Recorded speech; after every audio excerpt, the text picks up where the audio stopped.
Ever feel like your emotions are running the show? Welcome to the Power of Emotional Intelligence podcast.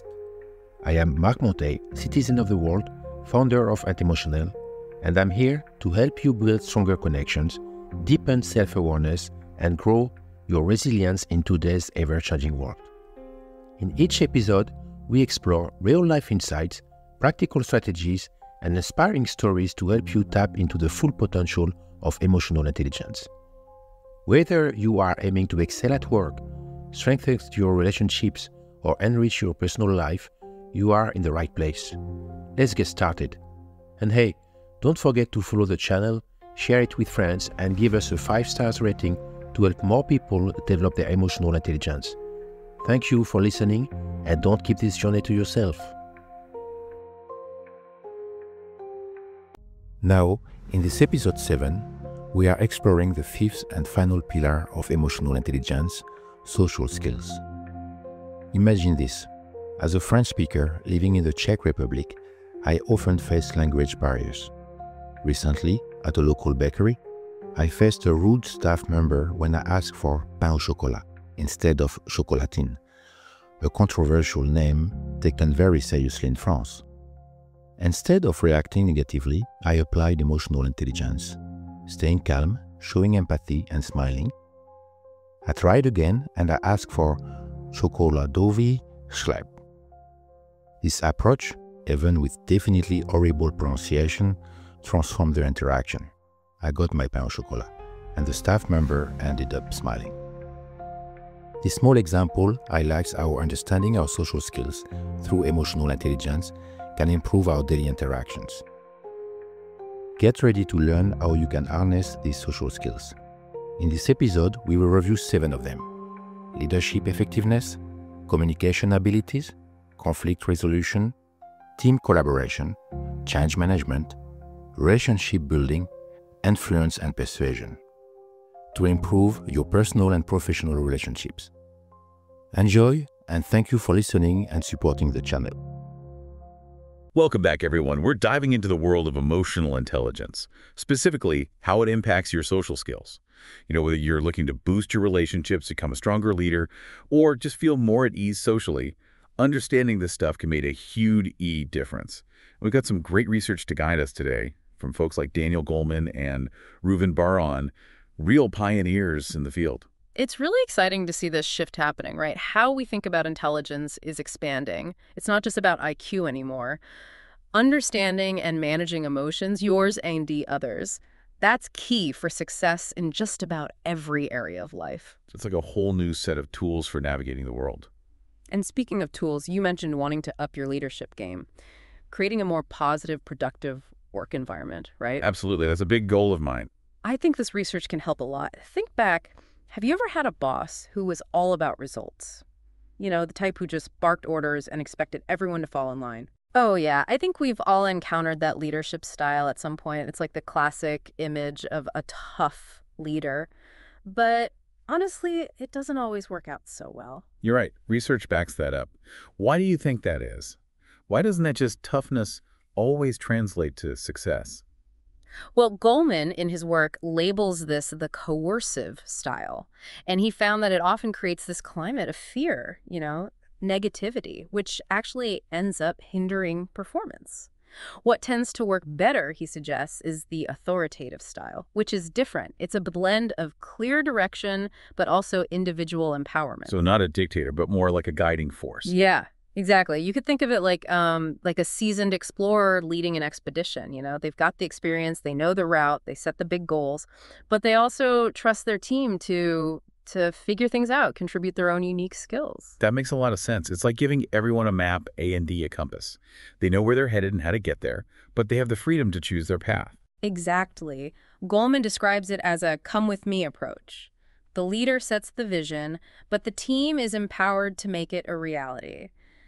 And you mentioned earlier some challenges with the team project, like people weren't clear on their roles. It felt a little chaotic, yeah. I'm wondering if this authoritative style could have helped there. If the goals had been clearly laid out, the project broken down into smaller chunks, tasks assigned based on people's strengths, it could have provided more structure, a sense of purpose for everyone. It's like giving everyone that map and compass we were talking about. I love that analogy. And, it seems like communication is huge EE in this whole leadership thing. In fact, that was another area you wanted to work on. You mentioned some miscommunications, especially in those emotionally charged situations. Oh, yeah. Communication can be so tricky because it's not just about the words, right? It's how we say them, the nonverbals, all that unspoken stuff. The emotional subtext. Yeah. And Goleman talks about active listening. It's not just hearing the words, it's really understanding the other person's perspective, trying to grasp where they're coming from, what they're feeling. It's almost like tuning in to a different frequency, picking up on those subtle cues, not just waiting for your turn to talk, but really absorbing what they're saying, both verbally and non-verbally. Absolutely. It's about those clarifying questions, summarizing to make sure you're getting it right, acknowledging their feelings, even if you don't agree. Sounds like a lot of work. It can be, yeah. But think about it when you've felt truly heard by someone, understood. Build such a strong connection. Exactly. It opens up that space for real dialogue. And you mentioned struggling to communicate with a colleague who tends to be pretty critical. Yeah, it can be tough. What if you tried active listening there? Instead of shutting down or getting defensive, focus on understanding Hayas' perspective. Why is he so critical? What are his fears, his concerns? It's like taking a step back from the heat of the moment, trying to see the bigger picture. Instead of just reacting to his tone, I'm trying to understand what's driving it. Right. And remember, it's a two-way street. Active listening is key, but so is expressing yourself clearly, assertively. Okay, so we've got leadership effectiveness, communication. Those are huge pieces of the social intelligence puzzle. But then there's conflict resolution, which I know you're keen on improving. And honestly, it's something we all face, right? At work, in our personal lives, just out in the world. It's inevitable, yeah. Conflict is a natural part of human interaction. But it's how we approach it that matters. And Goleman, he emphasizes empathy, big time. Trying to see things from the other person's point of view, understanding the root of the conflict. Not just who's right or wrong, but what's going on beneath the surface. It's so easy to get caught up in our own emotions, our own version of the story, and forget that the other person has their own perspective, their own feelings. Exactly. That's where empathy comes in, allowing us to step outside ourselves, connect with their feelings, even if we don't agree with their actions. It can help us approach conflict with more compassion, more understanding, hopefully finding a resolution that works for everyone. It's like de-escalating the situation before it blows up. Huh. And you mentioned a recent disagreement with a friend in your notes. Oh, yeah. It was tough. We had this misunderstanding about a shared responsibility, and it just escalated so quickly. Lots of hurt feelings on both sides. It sounds really painful. How did you navigate that? Honestly, at first, I was defensive, wanted to prove I was right. But then I remembered Goleman's advice about empathy, and I thought, okay, let's try a different approach. So I took some time to calm down, then reached out to her, not to argue, but to actually listen. That's incredible. You put it into practice. What happened? Well, I started by just acknowledging her feelings, trying to understand her side, and I realized she was dealing with a lot of stress at work, which had contributed to the whole miscommunication. It's amazing how that simple act of listening can change the whole dynamic. Once we both felt heard, things calmed down. We talked it through and actually found a solution that worked for both of us. That's such a powerful example of emotional intelligence in action. And it seems like empathy isn't just for conflict, right? It probably plays a role in teamwork and collaboration, too. Oh, absolutely. In fact, Goleman's research on teams highlights empathy as essential for building high-performing teams. You know, those teams where everyone gets each other, supports each other, celebrates successes together. So it's not just about being nice. It's about creating a more effective, more fulfilling work environment. Exactly. Empathy leads to better communication, less conflict, higher trust, more collaboration, and all that adds up to better results. It's like this secret ingredient for team success. Fascinating. It seems like we keep circling back to this idea of empathy as a core element of emotional intelligence. It really is fundamental, and it's closely linked to another interesting concept, emotional contagion. Have you ever heard of that? Emotional contagion. Tell me more. Think about a time when you walked into a room and could just feel the energy, you know? Like someone's super happy and enthusiastic, their mood lifts everyone up. Or, on the flip side, someone's stressed and anxious, and that negativity spreads like wildfire. Oh, yeah, I've definitely experienced that. So you're saying emotions are contagious? They really are. Our emotions can literally rub off on others. Think about it in terms of your own team. If you, as the leader, are stressed, overwhelmed, that negative energy can impact everyone. But if you're feeling positive, motivated, That can be contagious too, boosting morale, productivity. It makes me think about the best leaders I've worked with, the ones who created that positive, supportive environment. They always seem to get the best out of their teams. It makes a huge difference, and that's where emotional intelligence comes in. Those leaders, they're aware of their own emotions and how they impact others. They manage their stress, cultivate positive emotions, and create that psychological safety where team members feel comfortable expressing themselves, taking risks. It's like setting the emotional tone for the whole team. So important. What are some things leaders can do to create that kind of positive climate? Open communication is key. Make it clear everyone's voice matters, that you're genuinely interested in their perspective. Check in with your team members regularly, both individually and as a group. See how they're doing, what support they need. Creating that culture of trust and transparency, where people feel safe to be themselves, share their ideas. Exactly. And it's not just talking, it's also listening. Really paying attention to what they're saying, verbally and non-verbally, asking those clarifying questions, summarizing, acknowledging their feelings, even if you don't agree. It's that active listening again. We're coming full circle. It all connects. Active listening is such a powerful skill for building relationships, resolving conflicts, creating that positive and productive environment. And it's a skill we can all learn, improve with practice. This has been amazing, so insightful. We've covered so much. From leadership styles to communication, conflict, teamwork, I'm really starting to see how emotional intelligence can transform our interactions, make things more positive and fulfilling for everyone. It's powerful stuff. It's about recognizing that our emotions aren't just personal, they're social signals that impact everyone around us. By developing our emotional intelligence, we become more attuned to those signals, both in ourselves and in others, and can use that awareness to build stronger relationships, navigate challenges, even create a more positive world. This has been such an enlightening conversation. Thank you so much for sharing your expertise with us. I'm really excited to continue this exploration and see what other insights we can uncover. I'm looking forward to it too. There's so much more to discover about this, the power of emotional intelligence, and how it can really transform our lives and the world around us. It's fascinating how all of this connects to another crucial part of emotional intelligence: change management. We were talking about this earlier, especially with the recent changes happening at your work and how to navigate all of that. It's true. Change can feel so unsettling, especially when it's happening to you, instead of with you. Absolutely. And it's something we all face, no matter what. Reuven Bar-On, whose model we talked about, the emotional social intelligence model, he really emphasizes this thing called the adaptability cluster. Says it's essential for successfully dealing with change. Okay, break that down for me. What exactly does that mean? Give me the practical stuff I can actually use. You got it. So Bar-On, he emphasizes reality testing as a key part of this. Basically, it's stepping back from that immediate, oh no, emotional reaction and taking a more objective look at the situation. So less sky is falling and more, okay, what's really going on here? Exactly. It's about separating how you feel about it from the actual facts of the situation. This helps you avoid making decisions based on fear or anxiety. Then there's flexibility, which is all about being able to adjust to new situations, to thrive in a world that's constantly changing. I was jotting down some notes earlier, and I mentioned feeling really resistant to this new workflow they're implementing at work. Do you think this reality testing thing could help with that? It definitely could. What if, instead of focusing on how much you dislike the change, you tried to evaluate a new workflow objectively? List out the pros and cons, maybe even chat with some colleagues who seem to be adapting well. It could shift your mindset from resistance to, curiosity, problem solving. Oh, that's good. Instead of seeing it as a threat, it's a puzzle to solve. Takes the emotion out of it. Exactly. And that's where the flexibility part comes in. Once you've looked at it objectively, you can start brainstorming ways to adapt, to adjust to this new reality. Okay, shifting gears a bit here. In my notes, I also mentioned wanting to build stronger relationships, both personally and professionally. Does emotional intelligence have a role in that too? It's huge, E. It's really foundational to good relationships.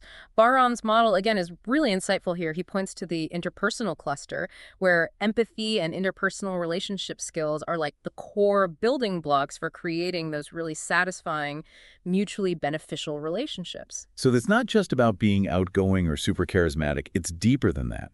It's about genuine empathy and nurturing those connections. You nailed it. Think about the people you feel closest to. Chances are they're great listeners, they make you feel understood, and they genuinely care about you, your well-being. It's true. They're the people you can be yourself around, no judgment. Exactly. They create that safe space for you to open up, be vulnerable, and that's so essential for building trust, intimacy in any kind of relationship.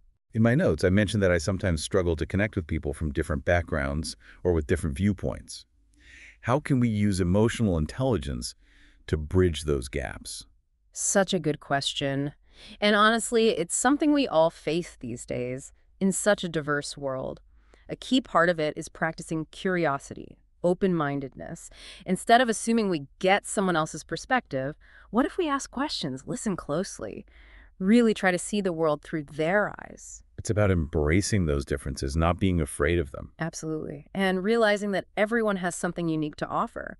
By embracing diversity, we not only broaden our own horizons, but we make the world a richer, more vibrant place. This reminds me of something else you mentioned, wanting to improve, influence and persuasion. Is there a way to be influential without resorting to manipulation? Totally. Goleman's research on leadership talks about social awareness. Understanding what makes other people tick, their needs, their motivations. It's not about pressure tactics or mind games. It's about genuine rapport, connecting on an emotional level. So it's more about finding common ground, appealing to shared values. That's it. When we get what's important to others, we can tailor our communication to really resonate with them. That's true influence, right there, inspiring, motivating others based on shared goals and values. It sounds like emotional intelligence is crucial for every aspect of social interaction.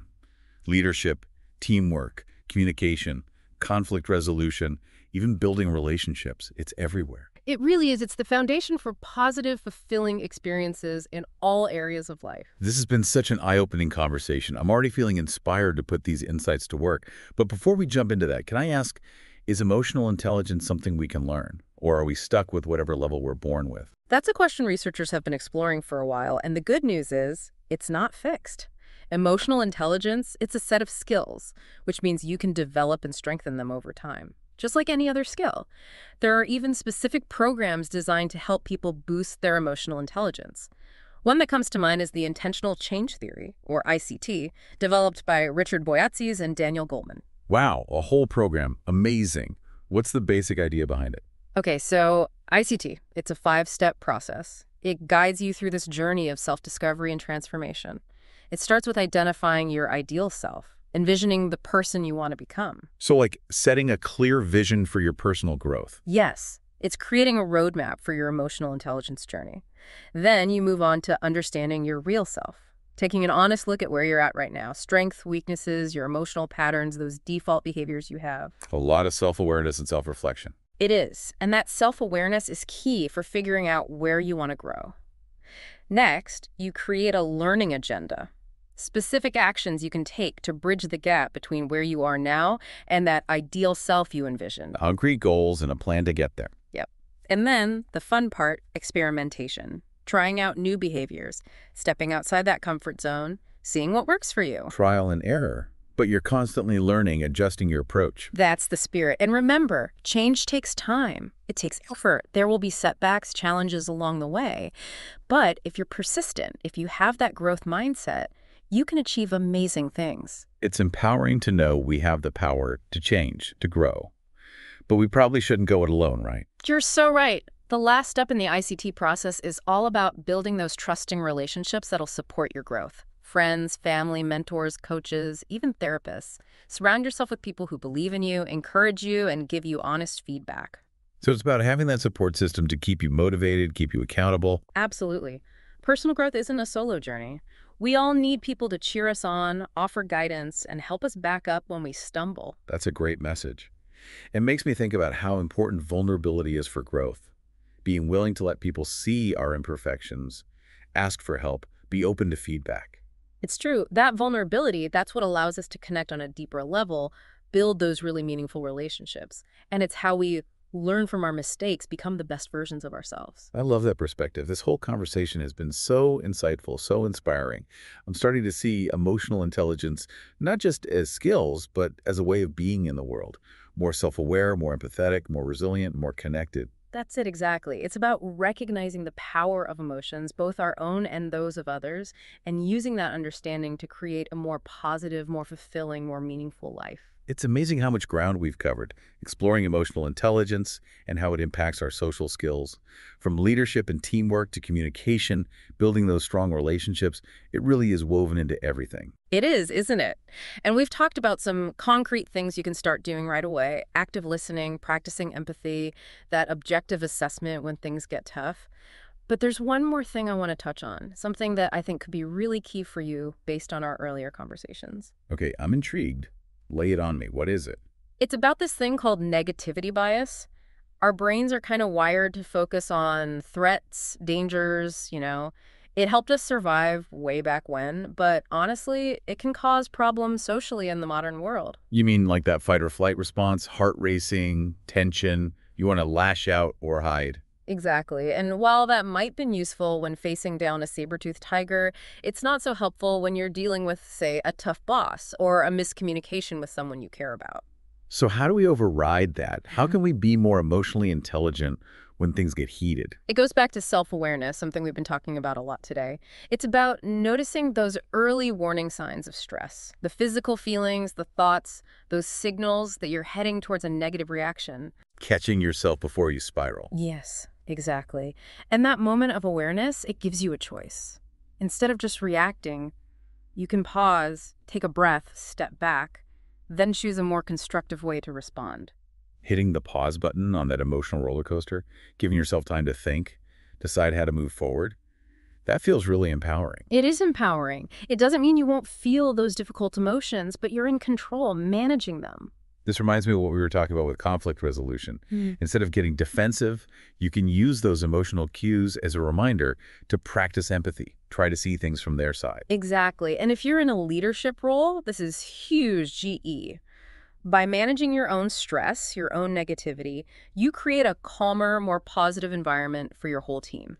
You're modeling emotional intelligence in action. So it's not just about us, it's about the ripple effect on everyone around us. It's incredibly powerful, and it leads to more happiness, more fulfillment, not just for you, but for everyone you interact with. This has been such an incredible conversation, honestly. I feel like I have a whole new set of tools to use to navigate relationships, all those tricky social situations. I'm so happy to hear that. And remember, it's a journey, not a destination. Keep practicing, stay curious about yourself and others, and you'll keep seeing the benefits, how emotional intelligence can really make a difference. Thank you so much for sharing your expertise. This has been truly invaluable.